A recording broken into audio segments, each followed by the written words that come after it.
আপনারা দেখছেন news now, খবরের নতুন ভাষা। মাটি বহনকারী ট্রাকের বেআইনি এবং বেপরোয়া যাতায়াতে বেহাল দশায় পরিণত হয়েছে বৃদ্ধিনগর থেকে কালীনগর হয়ে আরকে নগর যাওয়ার গুরুত্বপূর্ণ রাস্তা। দীর্ঘদিন ধরে রাস্তার মেরামত না হওয়ায় চরম ভোগান্তির শিকার হচ্ছেন সাধারণ মানুষ। বর্তমানে বর্ষার সময় দুর্ভোগ আরও বেড়ে যাওয়ায় বিষয়টি নিয়ে ক্ষোভ প্রকাশ করছেন নাগরিক মহল। বৃদ্ধিনগর থেকে কালীনগর হয়ে আরকে নগর যাওয়ার সড়কটি বর্তমানে খানাখন্দে পরিণত হয়েছে। স্থানীয়দের অভিযোগ, মাটি বহনকারী ট্রাকগুলোর অতিরিক্ত যাতায়াত এবং অতিরিক্ত মাটি বোঝাই করে দ্রুত গতিতে চলাচলের কারণেই রাস্তার এই বেহাল অবস্থা সৃষ্টি হয়েছে।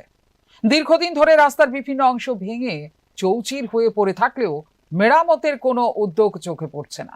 ফলে প্রতিদিন যাতায়াতকারী সাধারণ মানুষ, স্কুল কলেজের ছাত্রছাত্রী এবং যানবাহনের চালকদের চরম সমস্যার মুখে পড়তে হচ্ছে। বিশেষ করে বর্ষাকালে বৃষ্টির কারণে রাস্তার গর্তগুলো জলে ভরে যায়। তখন দুর্ঘটনার আশঙ্কা যেমন বেড়ে যায়, তেমনি চলাচলও হয়ে ওঠে অত্যন্ত কষ্টসাধ্য। স্থানীয় বাসিন্দারা প্রশাসনের কাছে দ্রুত রাস্তা সংস্কারের দাবি জানিয়েছেন। পাশাপাশি মাটির ট্রাকগুলোর গতি নিয়ন্ত্রণ, অতিরিক্ত বোঝাই বন্ধ এবং নিয়ম মেনে চলাচল নিশ্চিত করতে প্রয়োজনীয় ব্যবস্থা গ্রহণেরও আবেদন জানিয়েছেন।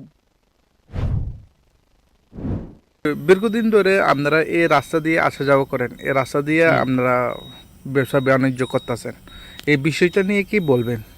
এই রাস্তা কেন? এই রাস্তা তো নবচমন একটু বিধিনগর টিপার গাড়ি চলে, কতগুলা গাড়ি, বড় বড় গাড়ি, লুট গাড়ি চলে, রাবার গাড়ি চলে, এই লেগালে এই রাস্তাটা খারাপ হইল। রাস্তা ওখান থেকে বহুত মেন উদ্দেশ্য হচ্ছে এখানে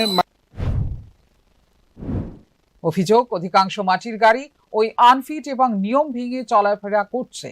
মাটির গাড়ির অবৈধ সন্ত্রাস নিয়ে পুলিশের ভূমিকা নিয়েও প্রশ্ন তুলছেন ভুক্তভোগী মহল। ফিউরো রিপোর্ট, নিউজ নাও।